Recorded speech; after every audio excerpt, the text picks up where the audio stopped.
Welcome to light of science. आज की इस वीडियो में हम देखेंगे स्क्रू गेज के बारे में। तो चलिए वीडियो को स्टार्ट करते हैं। अगर आपने प्रीवियस वीडियो को नहीं देखा है तो उसको जरूर देख लें। वर्नियर कैलिपर्स पे हमने वीडियो बनाया था, डिस्क्रिप्शन में लिंक है, वहां पर जाकर आप वीडियो को देख सकते हैं। अगर आप सारे वीडियो लाइन बाय लाइन देखना चाहते हैं तो प्लेलिस्ट पे जाएं, वहां पर सारे वीडियो आप देख सकते हैं।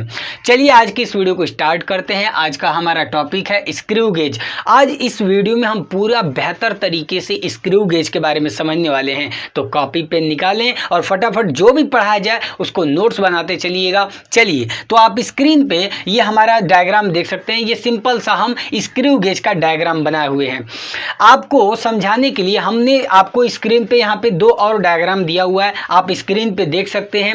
जो आप पहला वाला इमेज आप देख रहे हो वे स्क्रू गेज का है, लेकिन वे जो स्क्रू गेज है वे क्लोज है, ठीक है ना। अभी सब आपको समझ में एक एक करके सब कुछ आएगा, बस आप ये फिगर दोनों देखिए। पहले वाले में स्क्रू गेज पूरा क्लोज है और दूसरे वाले में खुला हुआ है। अब थोड़ा नेमिंग समझ लेते हैं हम। देखिए यहाँ पे आपको ये सिंपल सा डायग्राम दिखाए हैं और आप फिगर में भी देख रहे होंगे। देखिए यहाँ पे ये जो आपको पार्ट दिख रहा है ये वाला, ये कहलाता है स्टड। क्या कहलाता है? स्टड, या तो एक और इसका नाम है एनविल। क्या नाम है? एनविल।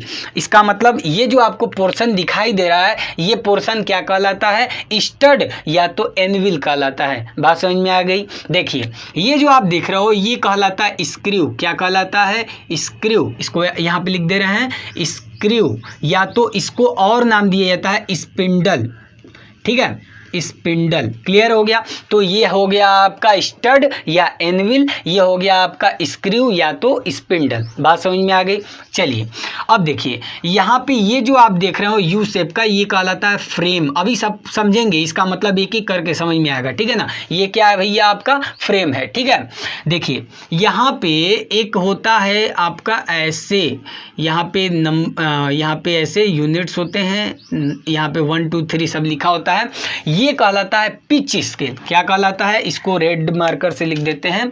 ये कहलाता है पिच स्केल। क्या कहलाता है? पिच स्केल, ठीक है, पिच स्केल। अब पिच स्केल को मेन स्केल भी कहते हैं, ठीक है, मेन स्केल। जैसे आपने वर्नियर कैलिपर्स अगर वीडियो देखा होगा तो आपको हमने बताया था कि वर्नियर कैलिपर्स में दो मेन स्केल होते हैं। एक होता है, दो स्केल होते हैं, एक होता है मेन स्केल और एक होता है वर्नियर स्केल।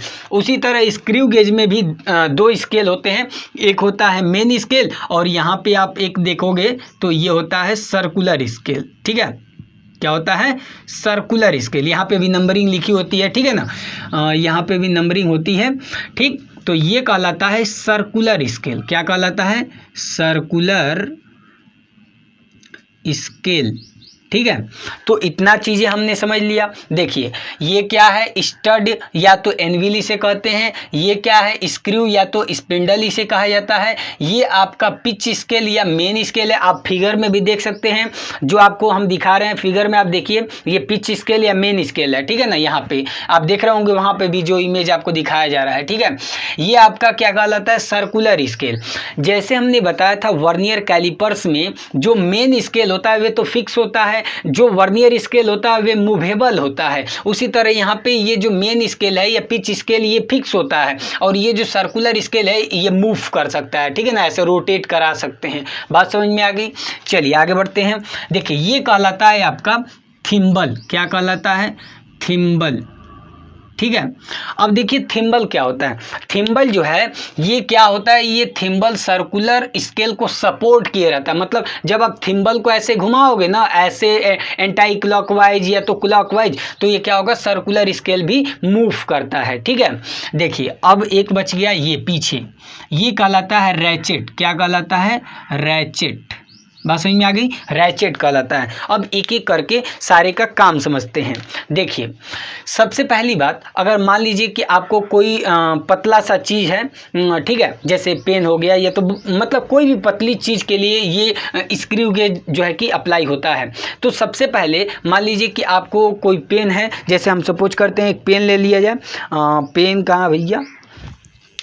जैसे ये मेरे पास एक पेन है और इसका हमको डायमीटर मेजर करना है, तो हम क्या करेंगे, सबसे पहले देखिए शुरू में जो स्क्रू गेज होता है वो पूरा क्लोज होता है, बंद होता है, मतलब जो स्टड और स्क्रू जो होता है आपस में चिपके होते हैं, जैसा कि आप स्क्रीन पे फिगर में देख पा रहे होंगे। ठीक है, जब हम मान लीजिए कि हमको इस पेन का डायमीटर मेजर करना, कोई भी पतली चीज़ है ना तो उसका हम डायमीटर को मेजर कर सकते हैं इस स्क्रू गेज की मदद से। ठीक है, अब देखिए करेंगे क्या, शुरू में तो बंद होता है, हम क्या करेंगे, ये जो थिम्बल है ना इस थिम्बल को एंटाई क्लॉकवाइज ऐसे घुमाएंगे। ठीक है ना, एंटाई क्लॉकवाइज। तो जब एंटाई क्लॉकवाइज ऐसे घुमाएंगे तो ये जो स्क्रू या स्पिंडल होता है ये पहले तो चिपका होता है इससे, फिर क्या होगा, धीरे धीरे ये पीछे की तरफ आता है। इसका मतलब जब हम थिम्बल को ऐसे एंटाई क्लॉकवाइज घुमाते हैं तो क्या होता है, ये स्क्रू या स्पिंडल पीछे आता है। बात समझ में आ गई।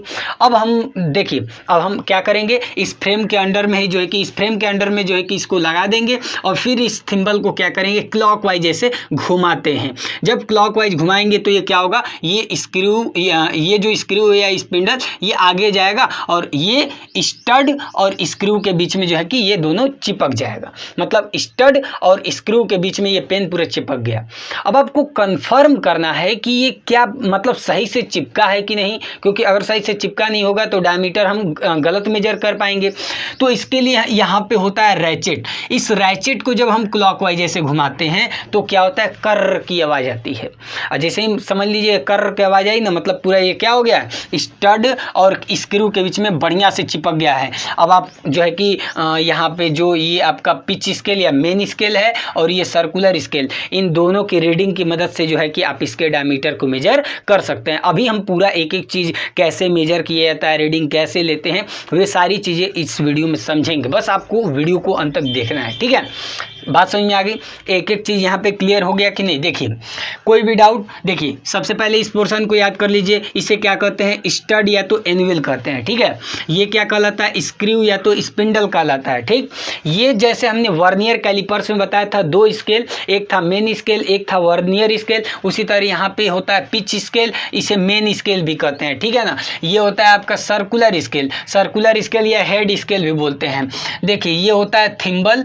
ठीक है, जो थिम्बल क्या करता है, सर्कुलर स्केल को सपोर्ट करता है। ठीक है, और ये क्या होता है, रैचेट होता है। बात समझ में आ गई, इतना क्लियर हो गया। अब सुनिए, इतना बात क्लियर हो गई। अब देखिए यहाँ पे, अब मेरी बात को थोड़ा ध्यान से समझिएगा। देखिए क्या होता है, देखिए अभी कुछ बस समझना है। ठीक है ना, देखिए क्या होता है, देखिए ये स्क्रू है, ये जो आप देख रहे हो ये स्क्रू है। तो स्क्रू में ऐसे ये आप फिगर में देख पा रहे होंगे, हम आपको दिखा रहे होंगे वहाँ पे। देखिए ये ऐसे थ्रेड्स होते हैं, क्या होते हैं, थ्रेड्स होते हैं। ठीक है, ऐसे थ्रेड्स होते हैं। बात समझ में आ रही है। तो देखिए ये देखिए स्क्रू बोल सकते हैं। देखिए यहाँ पे ये थ्रेड्स होते हैं, आप फिगर में हम आपको दिखा रहे हैं। ठीक है, वे थ्रेड्स होते हैं। तो दो थ्रेड्स के बीच में जो डिस्टेंस होता है वे वही होता है जो ये मेन स्केल के दो यूनिट्स के बीच का डिस्टेंस होता है। मेरी बात को ध्यान से समझिएगा, एक एक चीज़ क्लियर होगा। हमने क्या बोला कि स्क्रू के जैसे दो स्क्रू या तो हम कह सकते हैं कि दो थ्रेड्स के बीच में, देखिए यहाँ पे ये थ्रेड है, ये एक थ्रेड है। तो देखिए यहाँ पे दो थ्रेड्स के बीच में जो डिस्टेंस होता है, ठीक है ना, आपको स्क्रीन पे दिखा रहे होंगे, आप देख सकते हैं। ठीक है ना, दो थ्रेड्स के बीच में जो डिस्टेंस होता है वे वही होता है जो मेन स्केल के दो यूनिट्स के बीच में डिस्टेंस होता है। इसका मतलब ये जो मेन स्केल है इसके दो यूनिट्स के बीच का डिस्टेंस किसके इक्वल होगा, ये जो दो थ्रेड्स हैं इनके बीच के डिस्टेंस के इक्वल होगा। तो एक चीज़ आपके दिमाग में फिट हो गई कि दो थ्रेड्स के बीच में जो डिस्टेंस होता है वे मेन स्केल के दो यूनिट्स के बीच के डिस्टेंस के इक्वल होता है। बात समझ में आ गई। तो देखिए पहला ये, अब हम क्या समझेंगे, पिच को समझेंगे। ठीक है, पिच क्या होता है थोड़ा ध्यान से समझिएगा। देखिए पिच किसे कहते हैं, सबसे पहली बात इसको लिख लेते हैं, डिस्टेंस बिटवीन टू कॉन्जिक्यूटिव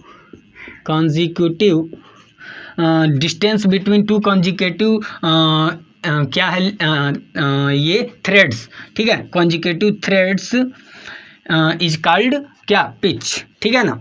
मतलब क्या हुआ कि दो कॉन्जिक्यूटिव थ्रेड्स, जैसे देखिए आप देखे होंगे नॉर्मल जो स्क्रू होता है, हम आपको फिगर में भी दिखा दे रहे हैं स्क्रू को, तो दो स्क्रू, देखिए स्क्रू में ऐसे होता है ना, ऐसे ऐसे, ठीक है।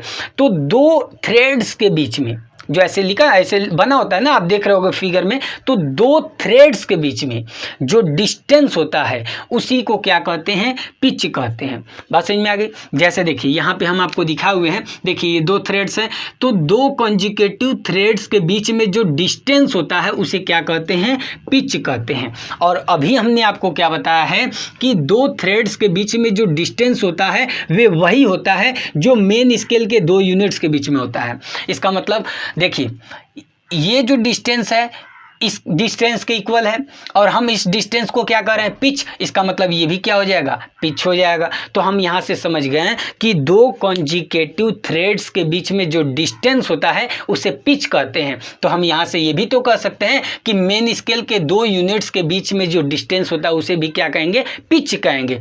तो इसीलिए एक यहाँ ऐसे भी डिफिनीशन में आ जाता है, marking on the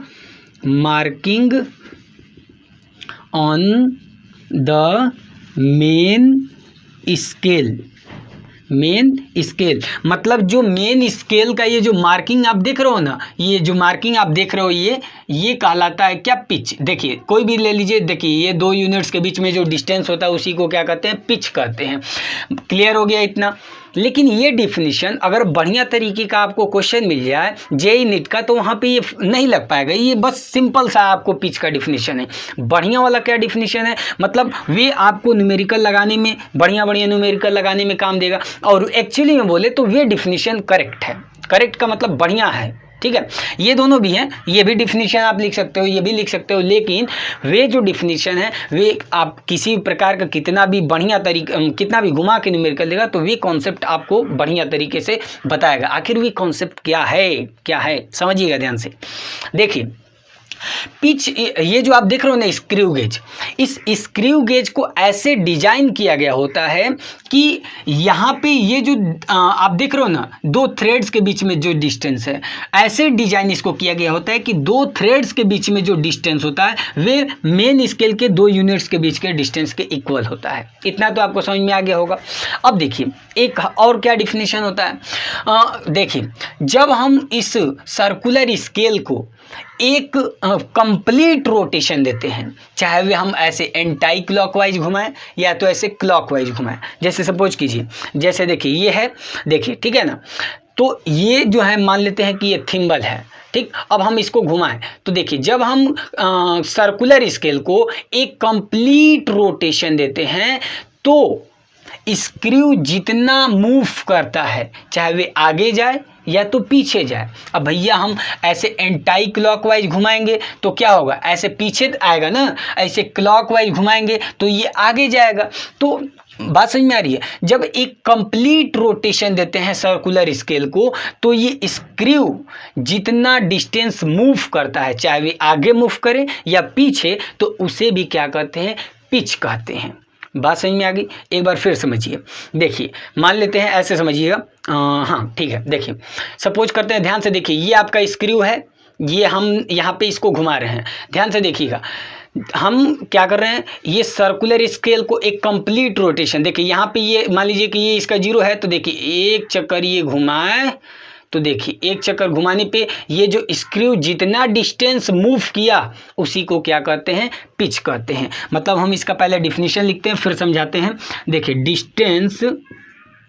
distance moved by screw due to one complete rotation of circular scale, ठीक है ना, circular scale is called pitch.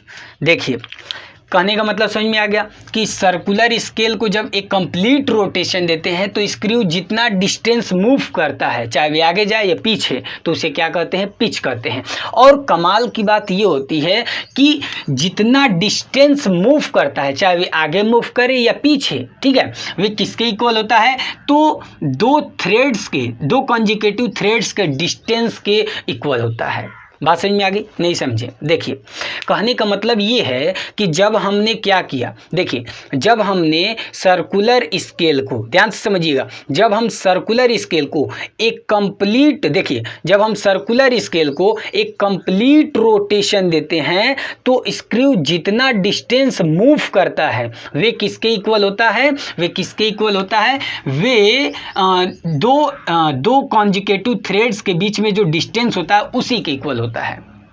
बात समझ में आ रही है? तो इसका मतलब देखिए यहाँ पे हमने समझा, अभी पहले तो हमने क्या बताया है, हमने तो आपको ये बताया कि जब सर्कुलर स्केल एक कंप्लीट रोटेशन करता है तो स्क्रू जितना डिस्टेंस मूव करता है उसी को क्या कहते हैं? पिच कहते हैं। और कमाल की बात क्या हो गई? कमाल की बात ये होगी, स्क्रू जितना डिस्टेंस मूव करता है वे किसके इक्वल होता है? दो कंजिक्यूटिव थ्रेड्स के बीच में जितना डिस्टेंस होता है उसी के इक्वल होता है। अब हमको समझ में आ गया कि सर्कुलर स्केल को एक कंप्लीट रोटेशन दे रहे हैं तो स्क्रू जितना डिस्टेंस मूव करता है उसे पिच कहते हैं, और जितना डिस्टेंस मूव करता है वे किसके इक्वल होता है? दो कंजिक्यूटिव थ्रेड्स के इक्वल होता है। और दो कंजिक्यूटिव थ्रेड का डिस्टेंस वही होता है जो मेन स्केल के दो यूनिट्स के बीच का डिस्टेंस होता है। अब इसको ऐसे डिजाइन किया जाता है। ऐसा क्यों हो रहा है भैया? क्योंकि इसको ऐसे डिजाइन किया जाता है स्क्रू गेज को, ठीक है ना? क्लियर हो गया यहाँ पे? तो हम यहाँ से 3 डिफिनीशन ला दिए, तीनों सही हैं, लेकिन ये वाले पे आपको बढ़िया से बढ़िया न्यूमेरिकल लगाएंगे। जब बढ़िया, कितना भी हार्ड न्यूमेरिकल हो तो ये कॉन्सेप्ट पता है तो न्यूमेरिकल अपने आप लग जाएगा। तो तीनों, देखिए ये तीनों पिच के ही डिफिनीशन है। हमने अभी आपको क्या बताया, देखिए पहले कॉन्सेप्ट क्लियर कर देंगे तो न्यूमेरिकल लगाने में आसानी होगी। तो इन चीज़ों को बहुत ध्यान से समझिएगा, बारीकी से एकदम, ठीक है ना? हमने क्या बताया शुरू में? सबसे पहले हमने बताया है कि दो कॉन्जिक्यूटिव थ्रेड्स के बीच का जो डिस्टेंस होता है वे किसके इक्वल होता है? ये जो पिच स्केल या मेन स्केल है इसके दो यूनिट्स के बीच के डिस्टेंस के इक्वल होता है।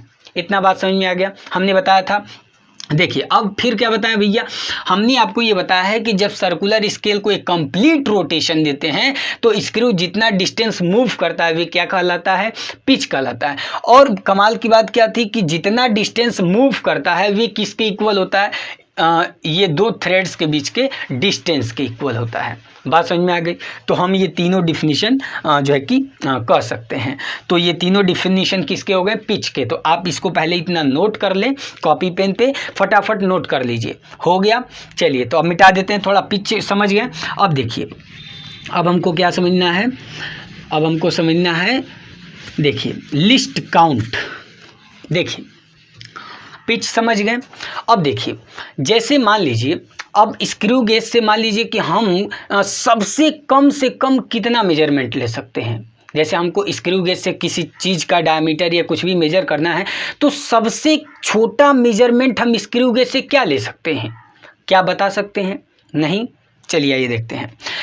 अब हम देखिए एक बात यहाँ पे ये भी है कि हम स्क्रू गेज पढ़ रहे हैं। वर्नियर कैलिपर्स में भी हमने देखा कि डायमीटर ही मेजर कर रहा था, वे भी कोई छोटे अगर ऑब्जेक्ट है तो उसका भी लेंथ को भी बता सकता है। तो आखिर हम स्क्रू गेज को पढ़ रहे हैं। हम स्क्रू गेज को इसलिए पढ़ते हैं क्योंकि ये जो स्क्रू गेज है, देखिए वर्नियर कैलिपर्स जब हमने आपको बताया था तो उसका लिस्ट काउंट कितना था? 0.01 सेंटीमीटर था। 0.01 सेंटीमीटर, मतलब डेसिमल के बाद 2 करेक्ट प्लेस तक जो है कि वे किसी भी चीज़ का लेंथ या डायमीटर को करेक्टली जो है कि मेजर कर सकता है।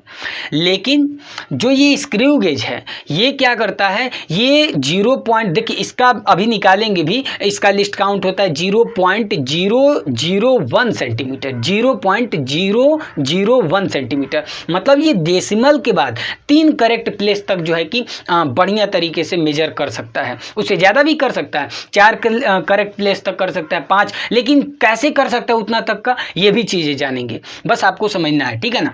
सबसे पहले हम बात करते हैं, यहाँ पे हम पता करेंगे कि भैया ये सबसे छोटा मेजरमेंट कितना ले सकता है। सबसे देखिए कोई भी इंस्ट्रूमेंट जो सबसे कम मेजर करता है ना, सबसे छोटा मेजरमेंट वे क्या ले सकता है उसी को क्या कहते हैं? लिस्ट काउंट कहते हैं। तो हम पढ़ेंगे अब लिस्ट काउंट।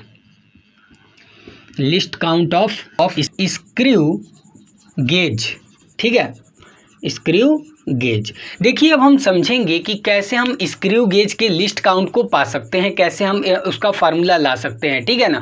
तो इसके लिए जो भी हमने पिच को लेकर कॉन्सेप्ट बताया है वे आपके दिमाग में फिट होना चाहिए। हमने क्या आपको बताया था कि दो कॉन्जिक्यूटिव थ्रेड्स के बीच में जो डिस्टेंस होता है वे किसके इक्वल होता है, मेन स्केल के 2 यूनिट्स के डिस्टेंस के इक्वल होता है। और हमने फिर एक बार और क्या बताया था कि जब सर्कुलर स्केल को एक कंप्लीट रोटेशन देते हैं तो स्क्रू जितना डिस्टेंस मूव करता है वे किसके इक्वल होता है, वे इक्वल होता है 2 कॉन्जिक्यूटिव थ्रेड्स के डिस्टेंस के बीच में। अब आप देख रहे हो कि 2 कॉन्जिक्यूटिव थ्रेड्स के बीच में जो डिस्टेंस है वे इसके इक्वल है। इसका मतलब हम ये कह सकते हैं कि नहीं कह सकते हैं कि जब हम ये सर्कुलर स्केल को एक कंप्लीट रोटेशन दे दें, ठीक है ना। देखिए एक कंप्लीट रोटेशन दें तो स्क्रू जितना डिस्टेंस मूव करता है वे किसके इक्वल होगा, मेन स्केल के 2 यूनिट्स के डिस्टेंस के बीच में जितना भी डिस्टेंस होगा उसी के इक्वल। बात समझ में आ गई।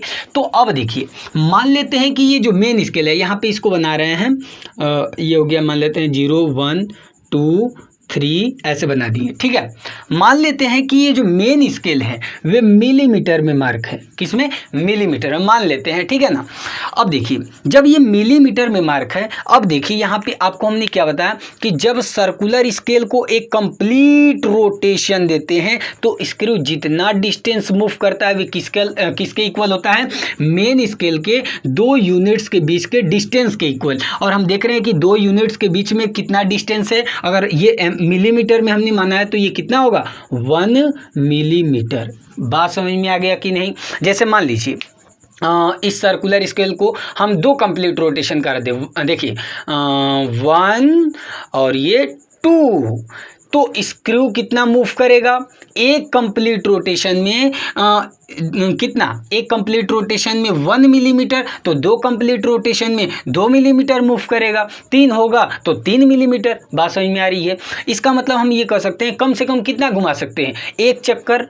तो जब हम कम से कम एक चक्कर घुमाएंगे तो इसका मतलब कि भैया हम कह सकते हैं कि जो स्क्रू गेज है 1 मिलीमीटर तक मार्क कर सकता है, मतलब उसका लिस्ट काउंट 1 मिलीमीटर होगा।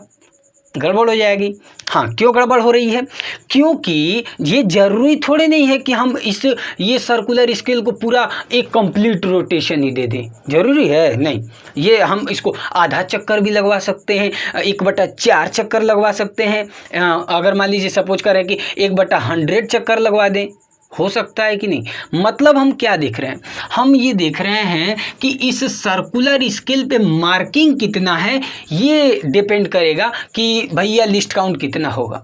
जैसे मान लेते हैं कि ये जो हमने स्क्रू गेज लिया है इसमें 100 डिविजन्स हैं, 100 मार्किंग है, तो हम कम से कम कितना घुमा सकते हैं, मतलब 100 मार्किंग है, ऐसे 1 2 3 4 5 6 ऐसे 100 मार्किंग है, तो कम से कम कितना घुमा सकते हैं, 1/100। कितना घुमा सकते हैं, 1/100, मतलब 1 मिलीमीटर का ये पूरा। देखिए 100 ऐसे, देखिए जब हम पूरा एक चक्कर लगाते हैं, देखिए यहाँ पे था, इसको देखिए पूरा एक चक्कर लगाते हैं तो कितना घूमता, वे कितना घूमता, 100 सर्कुलर डिवीजन। तो अगर हम एक सर्कुलर डिवीजन मूव करें, ठीक, एक सर्कुलर डिवीजन तो कितना मूव करेगा, 1 मिलीमीटर का 100वां भाग, 1 मिलीमीटर का 100वां भाग। इसका मतलब हम देख रहे हैं कि कम से कम हम कितना सर्कुलर स्केल को मूव करा सकते हैं, वे जो है कि बताएगा आपका स्क्रू गेज का लिस्ट काउंट कितना होगा। इसका मतलब हमने ये देखा कि स्क्रू गेज का जो लिस्ट काउंट है वे किस पे डिपेंड करता है, number of circular scale division पे। तो यहाँ से हम ऐसे कह सकते हैं कि, मिटा दे इसको थोड़ा, देखिए इसका मतलब हम ये कह सकते हैं कि लिस्ट काउंट इक्वल टू क्या, पिच अपान, ठीक है ना, pitch upon number of circular scale division, ठीक है ना, बात समझ में आ गई। देखिए बहुत ही सिंपल तरीके से आपको क्लियर ये बात हो रहा होगा। जैसे हमने कहा कि जब सर्कुलर स्केल को एक कंप्लीट रोटेशन दे, जब सर्कुलर स्केल को एक कंप्लीट रोटेशन देते हैं तो क्या होता है, जो ये स्क्रू है ये कितना डिस्टेंस मूव करता है। अगर मान लेते हैं कि मेन स्केल जो है मिलीमीटर में मार्क है तो कितना मूव करेगा, 1 मिलीमीटर। तो ये जरूरी थोड़ी नहीं है कि हम इसको पूरा एक चक्कर लगवाएं, हो सकता है हम आधा चक्कर लगाएं, हो सकता है 1/4 चक्कर लगाएं, हो सकता है कि 1/10 चक्कर लगाएं, हो सकता है कि 1/50 चक्कर लगाएं। बात समझ में आ रही है। तो ये किस पे डिपेंड कर रहा है, ये डिपेंड कर रहा है कि ये सर्कुलर स्केल पे मार्किंग कितनी है, ठीक है ना। अगर मान लीजिए हमको लिस्ट काउंट निकालना है तो सबसे कम जो है कि मूव कराना होगा। अगर मान लेते हैं कि इसमें 100 मार्किंग है तो हम कम से कम कितना घुमा सकते हैं, 1/100 मतलब 100 भाग है तो बस एक उसका 1/100th भाग, ठीक है ना, 100वां भाग जो है, ठीक है ना। तो इसका मतलब हमने देखा कि जो लिस्ट काउंट है स्क्रू गेज का वे किस पे डिपेंड कर रहा है, number of circular scale division पे, ठीक है ना। अगर मान लीजिए कि ये यहाँ पे 50 होता, मतलब बस 85 होता, तो हम कम से कम कितना घुमा सकते थे, 1/1 कितना 50, मतलब 50वां भाग तक, मतलब एकदम टक ऐसे, ठीक है ना, बहुत कम, ठीक है ना। तो यहाँ से हमने ये समझ गया कि लिस्ट काउंट इक्वल टू क्या होता है, पिच अपान में number of circular scale division. ये हो गया आपका जो है कि लिस्ट काउंट का फार्मूला। अब देखिए जैसे अब हमने देखा, अगर मान लेते हैं कि स्क्रू गेज में 100 जो है कि सर्कुलर स्केल डिवीजन है, तो देखिए हम लिस्ट काउंट कैसे पता कर सकते हैं, पिच कितना है भैया, तो हमने माना था कि ये जो मेन स्केल है वह मिलीमीटर में मार्क है, तो ये कितना होगा 0 1 2 3 ऐसे होगा ना।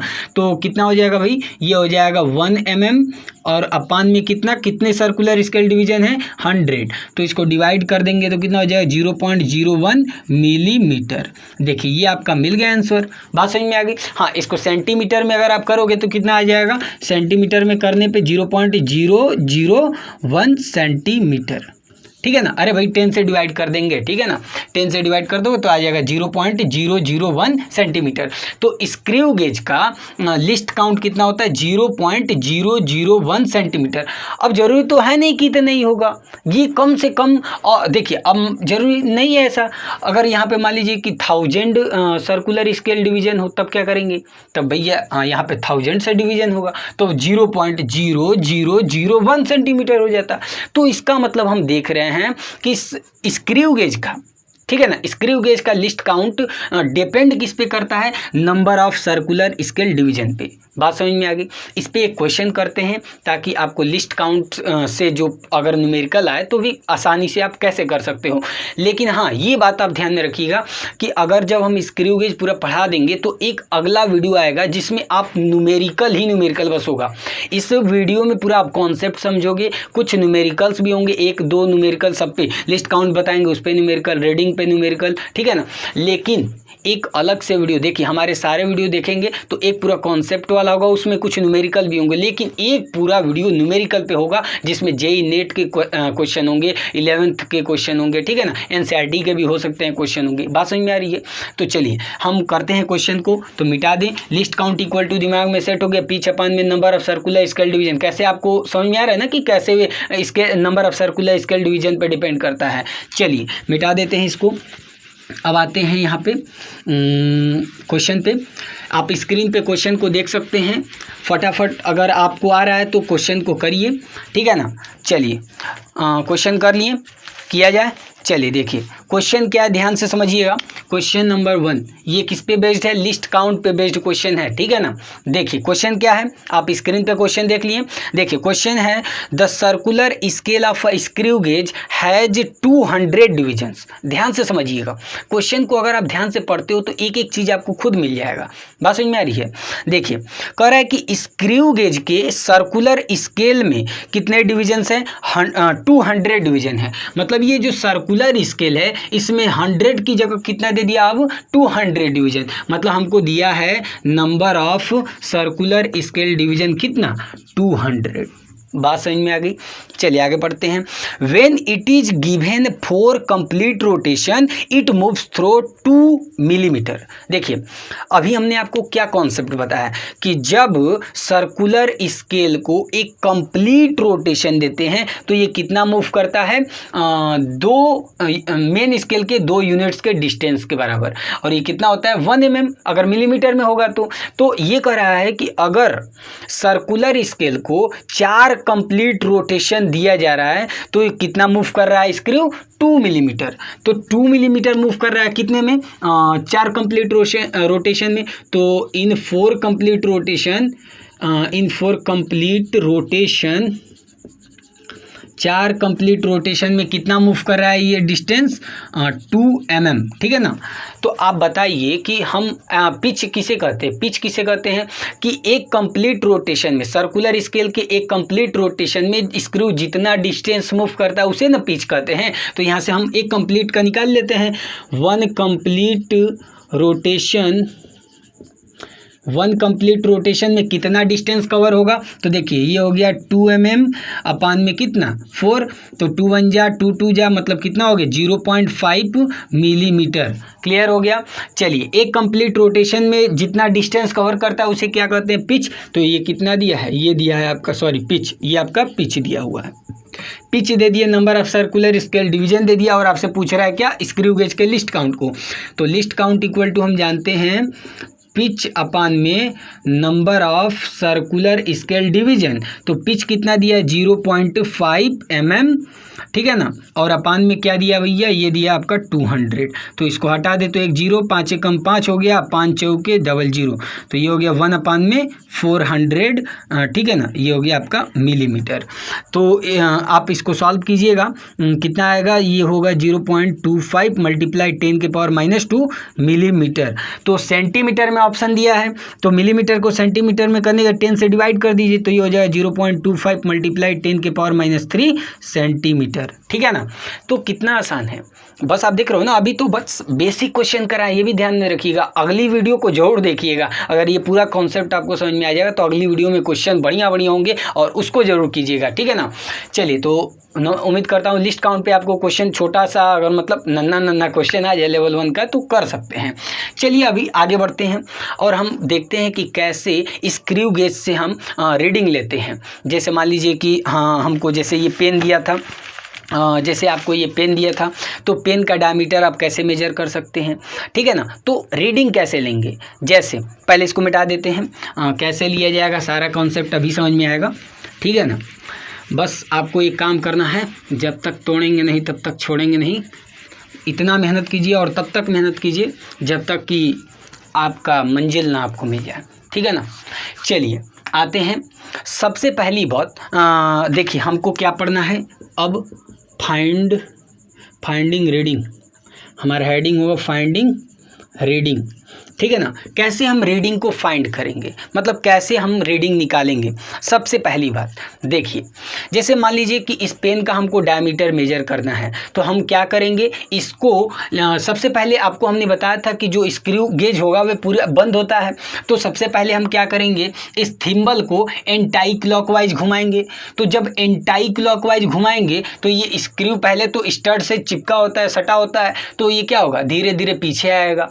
फिर आप क्या कीजिएगा, इस फ्रेम के अंडर में जो है कि इसको ऐसे रखेंगे और रख कर फिर क्या करेंगे, इसको क्लॉकवाइज घुमाएंगे थिम्बल को। तो जब क्लॉकवाइज घुमाएंगे तो ये क्या होगा, आके चिपक जाएगा। बात समझ में आ रही है। और इसके बाद हमको ये कंफर्म करना है कि ये जो है कि इससे चिपका है या नहीं, तो हम क्या करते हैं, रैचेट को दबाते हैं, रैचेट को ऐसे मूव करते हैं, तो जब मूव करते हैं तो क्या होता है, कर की आवाज़ आएगी, तो इसका मतलब समझ लीजिए कि ये क्या हो गया, इसमें जाकर फिट हो गया है। हाँ कैलकुलेशन करेंगे, इसके बाद हम रीडिंग को फाइंड करेंगे, इतना तो आप समझ लिए हैं।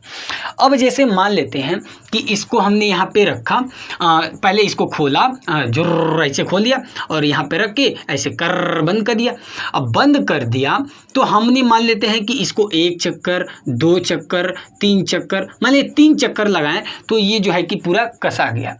जब पूरा 3 पे ये पूरा कसा गया तो इसका मतलब इसमें चिपक गया दोनों में, तो हमको रीडिंग क्या मिलेगी? रीडिंग क्या मिलेगी? देखिए 3 कंप्लीट चक्कर लगाएं। अब यहाँ पे एक और कॉन्सेप्ट सुनिए। देखिए जब हम एक चक्कर लगाते हैं, देखिए जब इसको एंटाई क्लॉक, जैसे देखिए ये आपका थिम्बल है, जब आप इसको ऐसे एंटाई क्लॉकवाइज घुमाएंगे तो जब ये एक बार घूमेगा, ठीक है ना, जब सर्कुलर स्केल एक कंप्लीट रोटेशन लगाएगा एंटाई क्लॉकवाइज में, तो आपको जो है कि ये जो मेन स्केल दिख रहा है इसमें आपको 1 0 दिखेगा। बात समझ में आ रही? 1 0 मतलब 1 यूनिट दिखेगा, ठीक है ना। मतलब पहले शुरू में जब पूरा बंद होता है, जैसा कि आप फिगर में देख पा रहे होंगे, जब पूरा बंद होता है ना तो आपको कुछ नहीं दिखाई देता है, बस ऊपर आपको ये जो है कि सर्कुलर का 0 दिखाई देगा, ये पूरा छुपा होता है, ठीक है ना, ये पूरा छुपा होता है, ठीक। अब जैसे एंटाई क्लॉकवाइज जैसे इसको घुमाएं तो एक कंप्लीट रोटेशन इसको दिए तो आपको 0 से ये क्या दिख जाएगा? 1 यूनिट दिखेगा। मतलब ऐसा कुछ होगा, इसको ऐसे समझ सकते हैं, जैसे मान लीजिए कि ये 0 है, ये 1 है, ये 2 है, ये 3 है, ठीक है ना। तो जैसे मान लीजिए कि हमने क्या किया, शुरू में क्या होगा, देखिए ये आपका मेन स्केल है और ये आपका सर्कुलर स्केल, मतलब दोनों इसी पे होंगे, ठीक है। लेकिन होगा क्या, जैसे मान लीजिए कि आपने क्या किया, इस थिम्बल को ऐसे एंटाई क्लॉकवाइज जो है कि एक कंप्लीट रोटेशन दिया, तो जब आप इसको एक कंप्लीट रोटेशन दोगे तो क्या हो जाएगा, ये सर्कुलर स्केल आ जाएगा यहाँ पे। बात समझ में आ रही है? यहाँ पे आ जाएगा।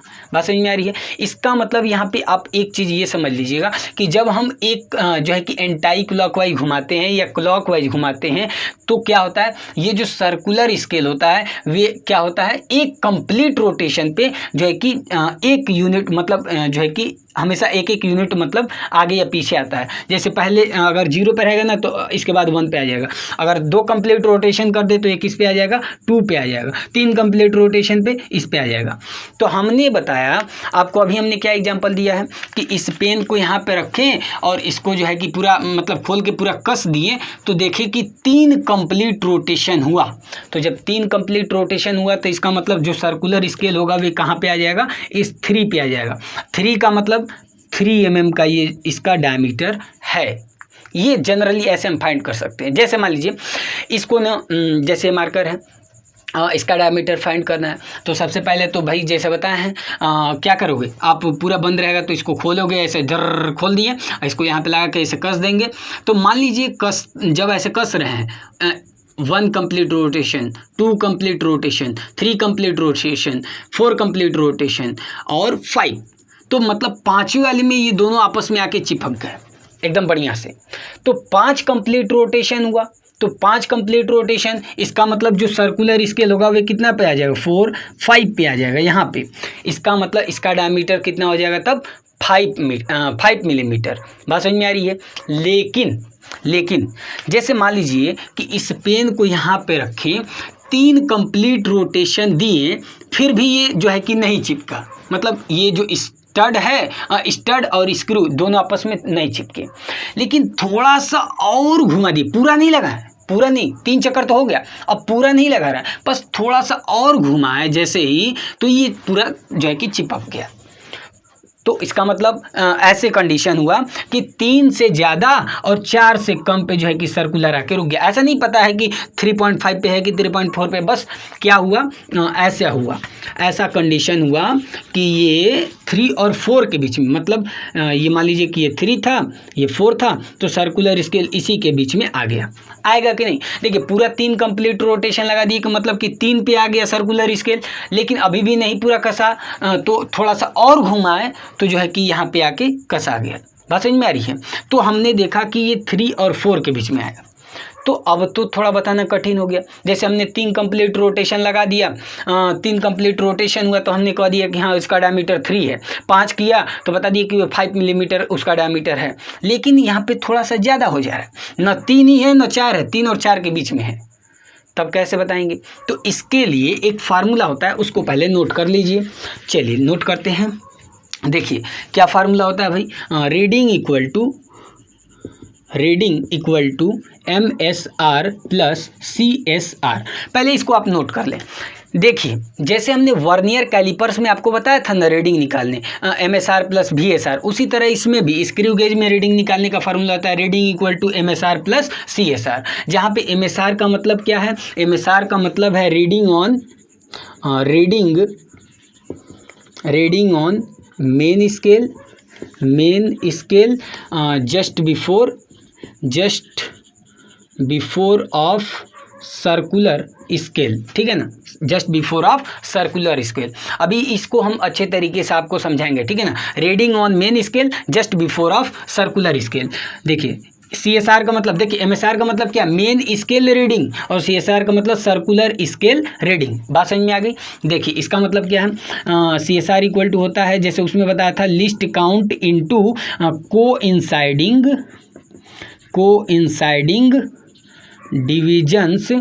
Divisions of circular scale with the base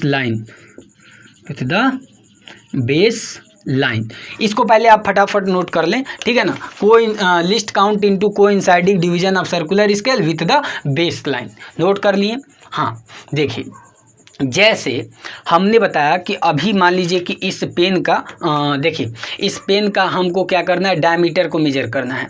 अब इसका हमको डायमीटर मेजर करना है, हम यहाँ पे रखे थे और हमने 3 बार इसको घुमाया, पहले तो पूरा खोल के, बात समझ में आ रहा है ना, ये तो पूरा प्रोसेस आपको समझ में आ गया। इसको जब हम बंद किए तो 3 कंप्लीट रोटेशन में ये पूरा जो है कि चिपका नहीं, लेकिन थोड़ा सा और घुमा दिए तो ये चिपक गए, मतलब सर्कुलर स्केल जो था 3 और 4 के बीच में आ गया था।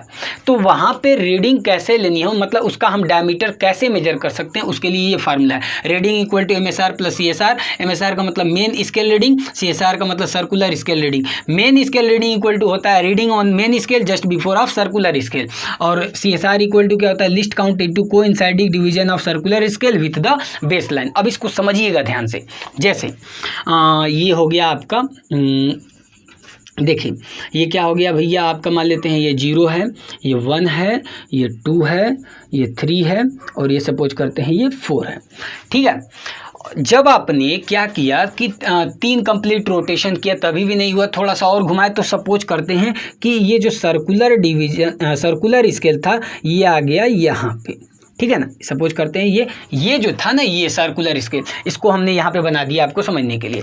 तो मान लेते हैं कि इसका जो, देखिए यहाँ पे क्या होता है, देखिए शुरू में, ठीक है ना, शुरू में मेन स्केल का जो 0 होता है वे सर्कुलर स्केल के 0 के साथ कॉन्साइड करता है। ये बात ध्यान में रखिए, कॉन्साइड का मतलब एक दूसरे पे मिलते हैं, मतलब इस मेन स्केल का जो 0 है ना वे सर्कुलर स्केल का, देखिए इसीलिए हम यहाँ पे सीधे 0 बनाए हैं, मतलब इसका जो 0 है ना सर्कुलर स्केल का, वे मेन स्केल के साथ कॉन्साइड करता है, ठीक है, बात समझ में आ गई। शुरू में हाँ 0 एरर है तब तो गड़बड़ है, लेकिन 0 एरर, फ्री फ्रॉम 0 एरर अगर कोई स्क्रू गेज है तो उसमें मेन स्केल का 0 सर्कुलर स्केल के 0 के कॉन्साइड करता है, ठीक है ना, अभी पूरा पढ़ाएंगे, ठीक है।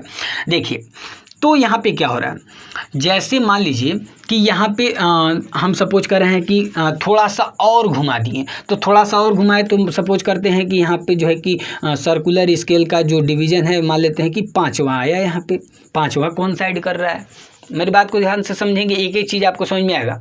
तो देखिए यहाँ पे हमको रीडिंग लेना है कि भैया इस पेन का, ये जो पेन हमारा था इसका डायमीटर कितना है, तो कैसे करेंगे।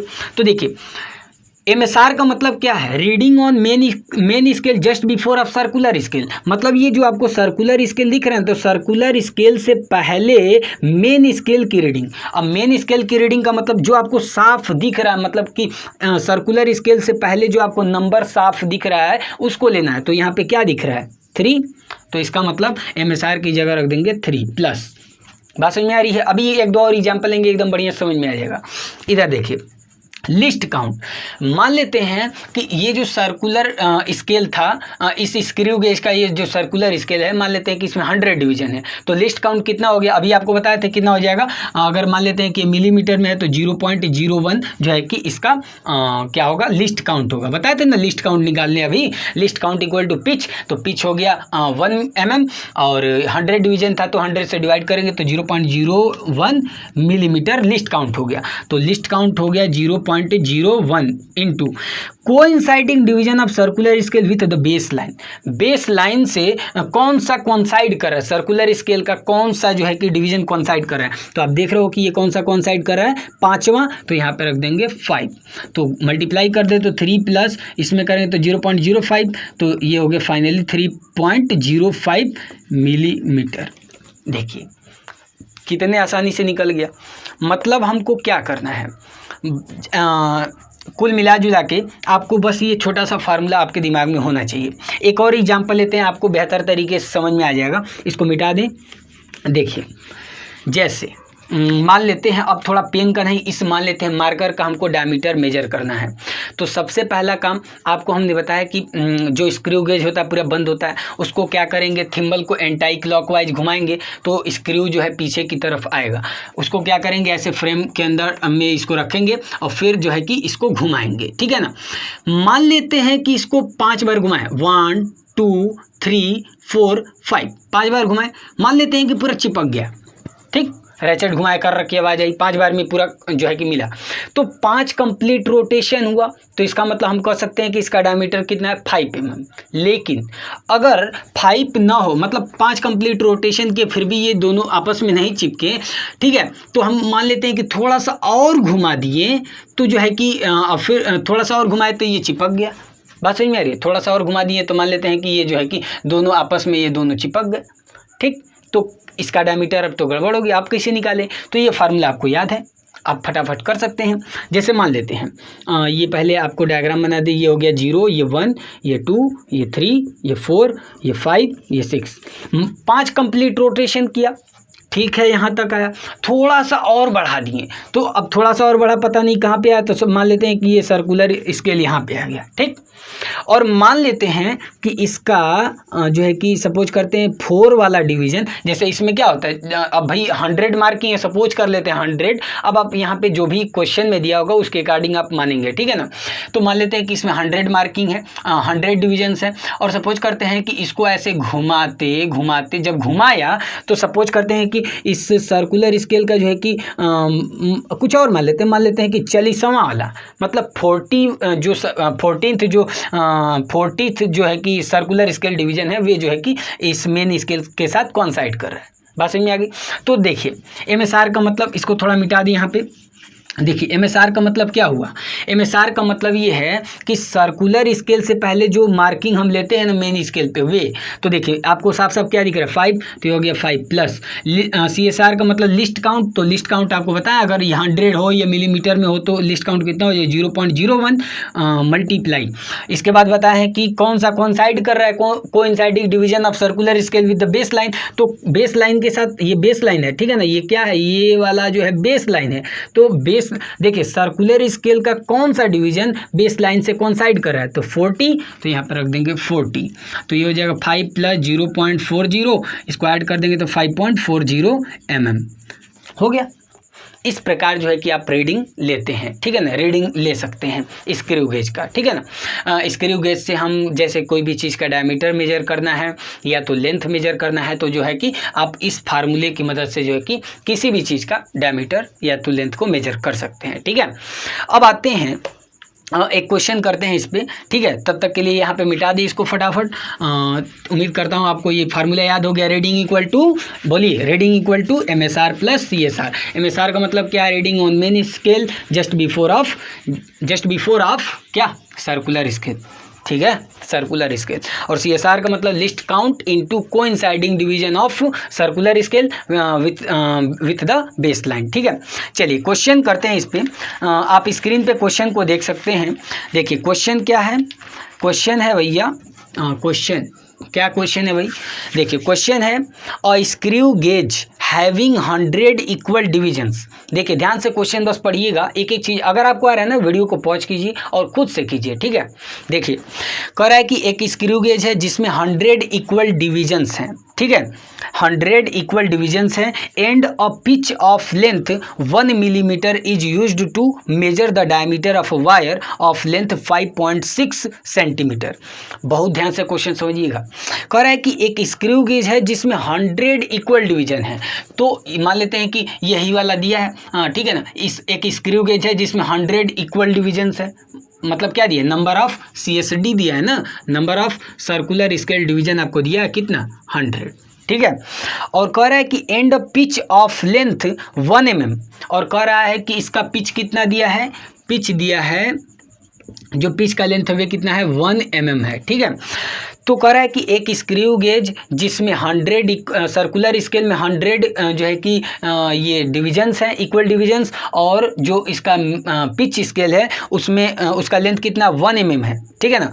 और कह रहा है कि उसको लिया जा रहा है और उससे क्या किया जा रहा है कि एक वायर है, ठीक है ना, एक वायर है जिसके डायमीटर को मेजर किया जा रहा है, ठीक है ना, एक वायर के डायमीटर को मेजर किया जा रहा है जिसका लेंथ दिया है, जिसका ये लेंथ दिया हुआ है, ठीक है, ये लेंथ दिया हुआ है कितना भैया, ये आपको लेंथ दिया हुआ है 5.6 सेंटीमीटर, ठीक है, मान लेते हैं कि L की वैल्यू दिया हुआ है, ठीक है। अच्छा आगे पढ़ते हैं। The main scale reading is 1 mm, कह रहा है कि मेन स्केल रीडिंग को MSR से दिखाते हैं, तो ये कितना दिया है, मेन स्केल रीडिंग कितना दिया, 1 mm दिया हुआ है, ठीक है। और कह रहा है कि 47th circular division coincide with the main scale, और कौन सा कोइंसाइड कर रहा है, हमको ये पता है, हमको क्या दिया है, coinciding divisions of circular scale with the base line, यही ना दिया हमको, जो बेस लाइन से कोइंसाइड कर रहा है सर्कुलर स्केल का डिवीजन, वे आपको दिया है कौन सा, 47। बात समझ में आ गई। तो आपको क्या बताना है, CSA ऑफ वायर, आपको वायर का CSA बताना है, ठीक है। ठीक है, देखिए सबसे पहले आप एक बार पूरा दिमाग में इसको कहानी की तरह बना लीजिए। एक स्क्रू गेज है, ठीक है, उस स्क्रू गेज में 100 इक्वल डिविजन्स है, और जो उसका मेन स्केल है, मेन स्केल का पिच आपको दिया हुआ है, मतलब ठीक है, पिच दिया हुआ है, ये पिच, इसे पिच ही तो बोलते हैं, तो पिच दिया हुआ है, और कह रहा है कि मेन स्केल रीडिंग दिया हुआ है, ठीक है। और उस स्क्रू गेज से एक वायर का डायमीटर को मेजर किया जा रहा है जिसका लेंथ 5.6 सेंटीमीटर है, और ये कह रहा है कि सर्कुलर स्केल का 47 वाला जो डिवीजन है वे कोइंसाइड कर रहा है किससे, बेस लाइन से, ठीक है। तो बताना है कि वायर का CSA क्या होगा। तो वायर का CSA निकालने के लिए हमको रेडियस मतलब डायमीटर चाहिए, कुल मिला जुला के डायमीटर चाहिए, तो डायमीटर का मतलब हमको रीडिंग चाहिए, साफ बात यही ना हुई। तो सबसे पहले लिस्ट काउंट निकाल लेते हैं।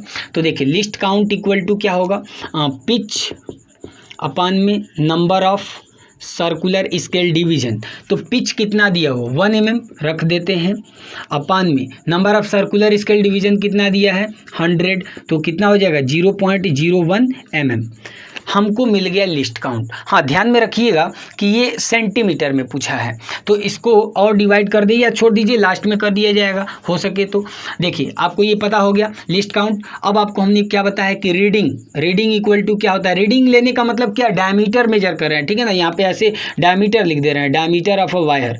रीडिंग ले रहे हैं मतलब क्या पता कर रहे हैं, डायमीटर ऑफ वायर कितना होगा भैया, तो इसके लिए फार्मूला होता है MSR प्लस CSR, ठीक है। तो MSR तो हमको दिया 1 mm, रख देते हैं यहाँ पे 1 mm plus CSR equal to least count, तो इसको थोड़ा यहाँ पे लिख देते हैं, least count into coinciding division, ये पूरा, ठीक है ना, ये वाला पूरा यहाँ पे लिख लीजिएगा, ठीक है। तो देखिए लिस्ट काउंट कितना भैया, लिस्ट काउंट इसका अभी निकालें 0.01 into coinciding division of circular scale with the base line, formula आपको बताया है कौन सा 47, यहाँ पे 47 रख देते हैं, तो ये हो गया आपका 1 mm प्लस ये कितना हो जाए 0.47 हो जाएगा, तो 1.47 mm जो है कि आपका हो गया डायमीटर, वायर का डायमीटर। अच्छा आपको फाइंड क्या करना है भैया, CSA, तो देखिए CSA of wire equal to क्या फार्मूला होता है 2πRh। अरे भैया वायर क्या होता है सिलेंडर होता है, सिलेंडर का मान लेते हैं कि हाइट अगर भैया h है तो h रखेंगे, l है तो यहाँ पे l रख सकते हैं, ठीक है ना। तो 2πRl फार्मूला हो जाएगा। अब आप देख रहे हो कि 2 और r को क्या कहते हैं डायमीटर, तो ये हो जाएगा पाई dl। तो पाई की वैल्यू 22/7, डायमीटर आपको अभी निकाले 1.47, ठीक है। इनटू एल की वैल्यू कितना है, एल की वैल्यू है 5.6, तो यहाँ पर रख देंगे 5.6। चलिए तो मल्टीप्लाई कर देते हैं, 7 1 जा 7, 7 2 जा और 7 1 जा, पॉइंट लगा देते हैं। तो ये हो गया 22 इंटू 0.21 इंटू कितना इंटू कितना भैया 5.6, ठीक है 5.6। चलिए इसको पूरा आप मल्टीप्लाई कर दीजिएगा तो आपको आंसर मिल जाएगा, ठीक है। और आंसर कितना आएगा लगभग में 2.6 सेंटीमीटर स्क्वायर आएगा, राउंड ऑफ करके आएगा, ठीक है। वहाँ पे कहा है ना कि अप्रोप्रिएट सिग्निफिकेंट फिगर के साथ, तो इतना आएगा। आप इसको कीजिएगा और उसको सिग्निफिकेंट फिगर में राउंड ऑफ कर दीजिएगा, ठीक है।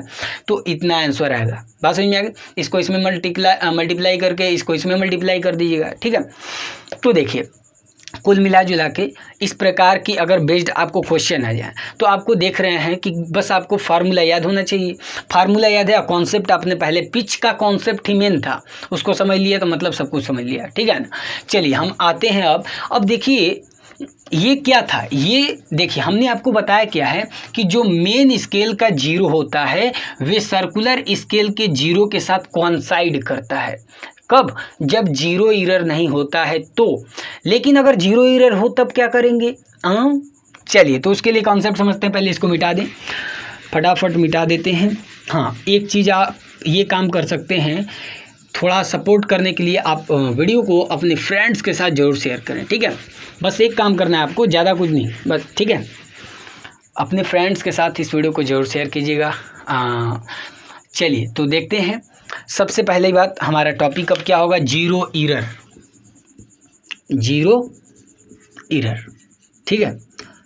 चलिए जीरो एरर क्या होता है बहुत ध्यान से समझिएगा। हमने आपको बताया है कि जब देखिए अभी हमने आपको जो बताया है उसी का ठीक उल्टा हो रहा है। देखिए जब मेन स्केल का जीरो सर्कुलर स्केल के जीरो के साथ कोइंसाइड नहीं करता है तो वहाँ पे एरर प्रोड्यूस होता है, उस एरर को क्या कहते हैं जीरो एरर। मतलब ये हुआ कि मेन स्केल का जीरो, ठीक है ना, मेन स्केल का जीरो सर्कुलर स्केल के जीरो के साथ कोइंसाइड जब नहीं करेगा तो वे क्या होता है, वे कहलाता है जीरो एरर। जैसे कुछ ऐसा कंडीशन हो, ये हो गया आपका, सपोज करते हैं 0 1 2 3 ऐसे, ठीक है। तो अगर मान लेते हैं कि ये हो गया आपका ये सर्कुलर स्केल, तो अगर मान लेते हैं कि जीरो यहाँ पे हो, बात समझ में आ रही है। जीरो होना कहाँ पे चाहिए, एक्चुअल में जीरो होना चाहिए यहाँ पे, ठीक है, लेकिन यहाँ पे हो या तो सपोज कर रहे हैं यहाँ पे हो, तब ये जो है कि कौन सा एरर होगा, जीरो एरर। मतलब ये हुआ कि जब मेन स्केल का जीरो, ठीक है ना, जब मेन स्केल का जीरो सर्कुलर स्केल के जीरो के साथ कोइंसाइड नहीं करता है तो उसे कहते हैं वे क्या है, जीरो एरर है। देखिए जीरो एरर दो प्रकार के होते हैं, ठीक है। कौन कौन सा, positive zero error, positive zero error, negative zero error, ठीक है, नेगेटिव जीरो एरर। अब दोनों के एक एक करके समझते हैं। सबसे पहले हम बात करते हैं पॉजिटिव जीरो एरर की, ठीक है। देखिए पॉजिटिव जीरो एरर किसे कहते हैं, जब यहाँ पे थोड़ा फिगर बना रहे हैं, इसको समझिएगा, या तो आप स्क्रीन पे भी देख सकते हैं, ठीक है ना। स्क्रीन में हम आपको दिखा रहे हैं कि ये पॉजिटिव जीरो एरर का एग्जाम्पल है, ठीक है ना। आप स्क्रीन पे फिगर देख रहे हैं, चलिए हम इसको बना भी रहे हैं यहाँ पे अपने को समझने के लिए। देखिए ये हो गया आपका जीरो, सपोज करते हैं ये जीरो है, ये हो गया 1, ये हो गया 2, ठीक है। ये मान लेते हैं कि ये आपका सर्कुलर स्केल है, सपोज करते हैं कि ये हो गया जीरो आपका यहाँ पे, ठीक है। देखिए पॉजिटिव जीरो एरर कैसे किसे कहते हैं, जब सर्कुलर स्केल, देखिए ये सर्कुलर स्केल है, ठीक है, तो जब सर्कुलर स्केल का जीरो बेस लाइन के नीचे होता है, क्या बोले समझ रहे हैं। देखिए इसको इस तरह समझा रहे हैं। देखिए ये हो गया आपका बेस लाइन, ध्यान से समझिएगा, ये हो गया आपका बेस लाइन, ठीक है, ये हो गया आपका सर्कुलर स्केल। तो सर्कुलर स्केल का जीरो, जब सर्कुलर स्केल का जीरो बेस लाइन के नीचे होता है तो वे कहलाता है पॉजिटिव जीरो एरर। खत्म, समझ में आ गया कि नहीं? देखिए, जब सर्कुलर स्केल का जीरो बेस लाइन के नीचे होता है तो वे कहलाता है क्या? Positive zero error. और इसी का ठीक उल्टा ये है क्या भैया? इसको भी बना देते हैं। देखिए सपोज करते हैं ये 0 है, ये 1 है, ये 2 है, ठीक है। इसमें क्या कंडीशन है भैया? इसमें ये कंडीशन है, ये ऊपर होता है, मतलब इसमें क्या कंडीशन है? देखिए निगेटिव जीरो एरर किसे कहते हैं? जब सर्कुलर स्केल का, देखिए ये सर्कुलर स्केल है, जब सर्कुलर स्केल का जीरो बेस लाइन के ऊपर होता है तो उसे क्या कहते हैं? Negative zero error. खत्म हो गया। पॉजिटिव जीरो एरर में क्या होता है? जो सर्कुलर स्केल का जीरो होता है वे नीचे होता है बेस लाइन के, और निगेटिव जीरो एरर में क्या होता है? जो सर्कुलर स्केल का जीरो होता है वे ऊपर होता है। बात समझ में आ गई? अब मान लीजिए कि जब भाई जीरो एरर होगा, अब जीरो एरर भी दो प्रकार के हैं, positive zero error, negative zero error, ठीक है। तो या तो वे पॉजिटिव जीरो एरर हो या तो निगेटिव जीरो एरर हो, दोनों कंडीशन में कुछ ना कुछ गड़बड़ी आएगी। अब भैया मान लीजिए पहले ही से कुछ गलती किए हैं तो कितना भी अच्छा करें, जैसे मान लीजिए कि पहले ही से हम पिछुआ गए हैं तो कितना भी दौड़ेंगे तो लास्ट में जो हमारा वैल्यू होगा वे हमेशा कुछ ना कुछ पीछे ही रहेंगे। तो पहले से ही कुछ ना कुछ गलती किए हैं तो मान लीजिए हम इनसे ऐसे स्क्रू गेज से जब हम रीडिंग लेंगे तो कुछ ना कुछ हमेशा गड़बड़ आएगा, या तो ज़्यादा होगा या तो कम होगा। बस समझ में आ रही है? तो इसके लिए करेक्ट, मतलब हमको करेक्ट रीडिंग मिले उसके लिए क्या फार्मूला होता है उसको पहले नोट कर लीजिए। चलिए मिटा दी इसको।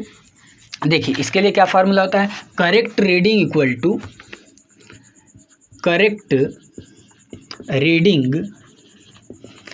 Reading equal to reading minus zero error. ठीक है। देखिए अगर मान लीजिए कि आपने कुछ किसी चीज़ का डायमीटर, जैसे मान लेते हैं कि ये पेन है और इस पेन का आपने डायमीटर मेजर करना है, तो आप क्या करेंगे? यहाँ पे रखेंगे, ठीक है। आपने मान लेते हैं कि डायमीटर मेजर किया, पहले से उसमें 0.01 मिलीमीटर का एरर था और आपने मेजर किया, तो सपोज करते हैं कि अब मान लीजिए कि 0.01 मिलीमीटर जो है कि अधिक था और आप मेजर किए तो मान लीजिए कि आपको मिला 0.04 mm आपको मिला, लेकिन एक्चुअल में इसका कितना है? 0.03 है, आपको थोड़ा सा ज़्यादा मिल गया है तो उसको माइनस करना पड़ेगा। तो कुल मिला जुला के आपको करेक्ट रीडिंग लेनी है कि ये करेक्ट रीडिंग कितना है। तो देखिए क्या करेंगे? करेक्ट रीडिंग के लिए फार्मूला होता है रीडिंग माइनस जीरो एरर। क्या होता है? करेक्ट रीडिंग निकालने के लिए रीडिंग माइनस जीरो एरर। जैसे मान लेते हैं कि पहले से जो है कि इसमें एरर है, मतलब अधिक है, मान लेते हैं कि 0.01 mm मान लेते हैं कि जो है कि इसमें ज़्यादा है, ठीक है।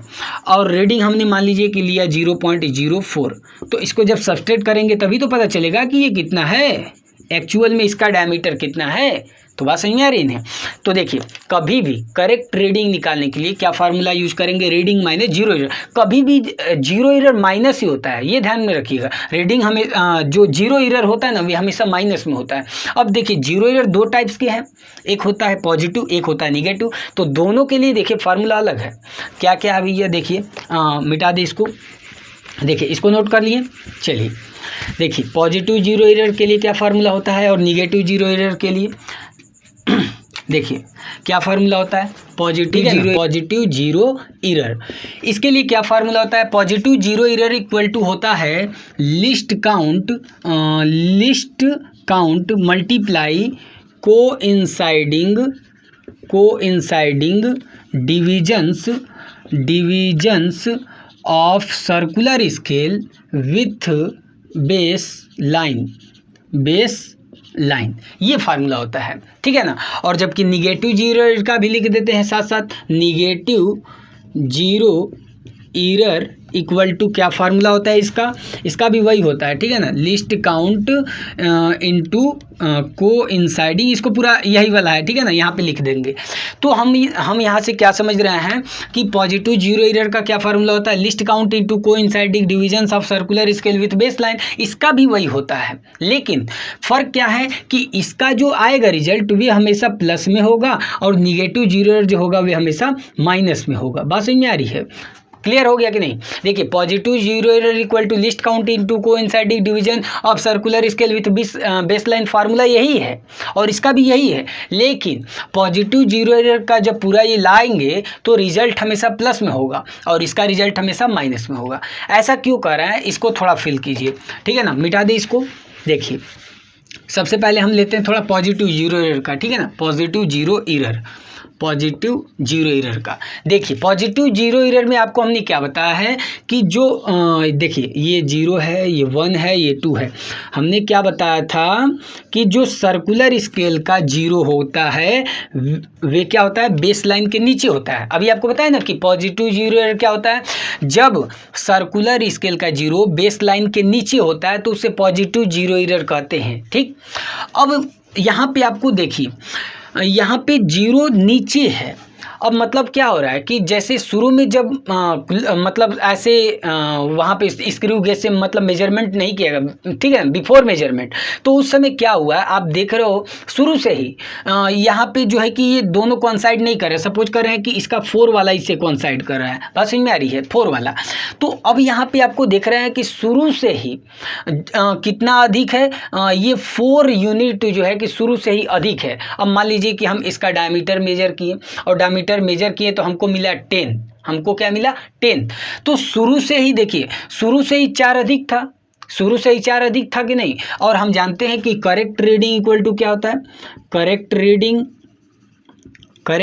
Equal to reading minus zero error. यही आपको बताया ना, हमेशा जीरो एरर को माइनस ही करते हैं, बात समझ में आ रही है, हमेशा माइनस करते हैं। अब आप यहाँ पे देख रहे हो कि शुरू से ही क्या हो रहा है कि 4 जो है कि यूनिट अधिक है और हमने सपोज किया कि मान लेते हैं कि हम इसका डायमीटर मेजर किए तो पहले से ही ये 4 यूनिट जो है कि अधिक था, हमने इसको मेजर किया तो 10 यूनिट हुआ। तो देखिए हमने रीडिंग क्या लिया 10 माइनस, ठीक है ना, हमने रीडिंग लिया 10, अब पहले से एरर कितना है 4 यूनिट का, तो इसका मतलब इसका करेक्ट रीडिंग कितना होना चाहिए 6। बात समझ में आ रही है। तो इसीलिए हमेशा पॉजिटिव जीरो एरर को क्या करते हैं, माइनस करते हैं। मतलब ये हमेशा प्लस में होता है, प्लस में लेंगे तो यह माइनस हो जाएगा। लेकिन निगेटिव जीरो एरर के साथ ऐसा नहीं होता है। उसमें क्या होता है इसको समझते हैं, फार्मूला तो भैया वही रहेगा। देखिए इसका थोड़ा केस बदल जाएगा। सपोज करते हैं ये कहाँ भैया, ये हो गया 0 ऊपर।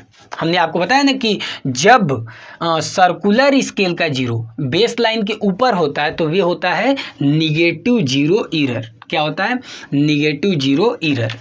इसमें क्या होता है, जैसे हमने आपको बताया कि जब शुरू में स्क्रू गेज मतलब पूरा क्लोज होता है तो क्या होता है कि ये जो मेन स्केल का 0 होता है, ठीक है ना, मेन स्केल का 0 वे सर्कुलर स्केल के 0 के साथ कॉन्साइड कर रहा होता है। यहाँ पे दोनों का 0 होता है, कॉन्साइड कर रहा होता है। लेकिन निगेटिव जीरो एरर के केस में क्या होता है कि ऐसे ऊपर चढ़ गया होता है। मतलब इस केस में जानते हैं क्या होगा, इस केस में ये होगा कि मेन स्केल का 0 दिखबे नहीं करेगा, उसके ऊपर चढ़ जाता है। बस नहीं आ रही है, जैसे बार बार उसको खोले बंद करे बार बार ऐसे हो तो कभी नहीं होता कि चूड़ी कुछ ऊपर चढ़ जाती है। मतलब जो इसका 0 होगा ना उस केस में दिखेगा। निगेटिव जीरो एरर के केस में मेन स्केल का 0 दिखबे नहीं करता, उसके ऊपर ये सर्कुलर स्केल का जो है कि 0 चढ़ जाता है। बात समझ में आ रही है। तो अब पहले से ही जो है कि इतना कम है। अब जब आप मेजरमेंट लो, जैसे मान लेते हैं कि इसका हमने सपोज किया कि 15 ले लें, ठीक है, 15 यूनिट। तो 15 यूनिट मान ली कि इसका एक्चुअल में ठीक है करेक्ट रीडिंग है। क्या है भैया, करेक्ट रीडिंग 15 है। ठीक, हमने मेजर किया, ठीक है। देखिए पहले से सपोज करते हैं, यहाँ पे सपोज कर दे कि 5 वाला जो है कि कॉन्साइड कर रहा है, ठीक है, तो 5 वाला कॉन्साइड कर रहा है। तो देखिए हमने जब रीडिंग लिया, देखिए इसको पहले से ही हमको पता है कि भैया ये कितना है 15। मान लेते हैं कि इसका डायमीटर 15 यूनिट है तो 15 ले लिए, करेक्ट रीडिंग हमको पता है 15। ठीक, अच्छा, तो हमने जब रीडिंग लिया तो जब रीडिंग लेंगे तो देखिए पहले से ही 5 यूनिट का एरर है। क्या, 5 यूनिट का एरर है, ये ध्यान में रखिएगा, 5 यूनिट का एरर है। अब आप बताइए कि जब पहले से ही 5 वो कम है तो जब हम देखिए इसका पूरा 15 है, तो जब हम मेजर करेंगे देखिए 5 तक तो आएंगे तो 0 बताने लगेगा। मतलब ये 0, देखिए जब हम इसको ऐसे घुमाएंगे तो एक समय ऐसा आएगा कि ये 0 यहाँ पे आ जाएगा, तो यहाँ तक आएगा तो फिर आपका 5 यूनिट चला फिर भी हमको 0 बता रहा है। अब फिर यहाँ जब 10 पे आएगा ना तो आपको पूरा देखिए, जब यहाँ पे 10 तक आएगा तो पूरा कितना चल गया होगा, 15 चल गया होगा, लेकिन हमको बताएगा कितना, 10 बताएगा। तो इसका मतलब हमको रीडिंग मिलेगी 10। रीडिंग कितना मिलेगी, 10। इसीलिए हम क्या करते हैं कि ये हमेशा निगेटिव जीरो एरर को माइनस करते हैं, ताकि माइनस माइनस प्लस तो कितना मिल जाएगा, 15। तो हमेशा याद रखिएगा कि पॉजिटिव जीरो एरर जो होता है वे हमेशा प्लस में लिए जाते हैं, और निगेटिव जीरो एरर जो होता है वे हमेशा माइनस में लिया जाता है। क्यों, आपको समझ में आ गया होगा। बस आपको ये दिमाग में रखना है कि जो पॉजिटिव जीरो एरर होता है वे क्या होते हैं, उसमें जो सर्कुलर स्केल का 0 होता है वे बेस लाइन के नीचे होता है, जबकि निगेटिव जीरो एरर में जो सर्कुलर स्केल का 0 होता है वे बेस लाइन के ऊपर होता है। और आपने उसमें समझा कि जब पहले से ही कुछ अधिक था तो इसलिए माइनस करेंगे, और इसमें पहले ही से कुछ कम है इसीलिए ना ऐड करेंगे, पहले ही से कुछ कम है तो उसको बराबरी लाएंगे। तो समझ रहे हैं ना, फील करेंगे तो आपको समझ में आ रहा हो कि पहले ही से पीछे है तो वो आएगा तब यहाँ तक आएगा तो बराबर करेगा। तो भाई पहले ही से ई सोच रहा है कि देखिए, मान लीजिए कि यहाँ पे आप हैं, अब आपको कह रहे हैं कि हम 15 मीटर दौड़िए, तो यहाँ से दौड़ना स्टार्ट किए, यहाँ तक आए तो आप तो सोच रहे हैं कि 5 दौड़ लिए, लेकिन यहाँ पे आपका बता कितना रहा है, 0। बात समझ में आ रही है। अब जब 10 तक दौड़ेंगे तो आप तो सोच रहे हैं कि 15 दौड़ दिए, लेकिन एक्चुअल में ये कितना बता रहा है, 10। तो वही बात है। तो निगेटिव जीरो में पहले से ही कम है 5 यूनिट, इसीलिए यहाँ पे क्या कर दिए, प्लस माइनस का साइन कर दिए, तो माइनस माइनस कितना हो जाएगा, प्लस, तो आंसर आ जाएगा। तो बस आपको इतनी सारी बातें याद रखनी है। तो इस पे बेस्ड जो क्वेश्चन होगा, positive zero error, negative zero error, हमने देखिए बेसिक क्वेश्चन करा दिए हैं लिस्ट काउंट के और रीडिंग के। इसके जो क्वेश्चन होंगे वे अगली वीडियो में जब हम पूरा न्यूमेरिकल का लाएंगे, उसमें पूरा 1 या 1.5 घंटे का वीडियो हो सकता है, उसमें हम हर टाइप के क्वेश्चन करेंगे, खासकर इस पे फोकस होगा। कैसे हम अगर जीरो एरर होगा तो उस पर क्वेश्चन करेंगे। इसलिए हम ऐसा करें ताकि जो हमारा वीडियो काफ़ी लंबा हो जा रहा है, 1 घंटे से पार का वीडियो हम बना नहीं पाते हैं, ताकि मोबाइल जो है कि हमारा कैपेसिटी उतना नहीं है, ठीक है ना। तो अगली वीडियो में हम प्रयास करेंगे आपको बढ़िया से बढ़िया क्वेश्चन लाने के लिए, और उस वीडियो को ज़रूर देखिएगा। और डिस्क्रिप्शन में लिंक है, वहाँ पर जाकर आप सारे वीडियो जो है कि इस चैप्टर के आप देख सकते हैं, ठीक है ना। चैप्टर 2 के सारे वीडियो यूनिट्स एंड मेजरमेंट के आप देख सकते हो। तो उम्मीद करता हूँ आप अच्छे होंगे, और जो है कि इसको ज़्यादा से ज़्यादा शेयर कीजिएगा और मेहनत करते रहिए, पढ़ाई करते रहिए। धन्यवाद। वंदे मातरम।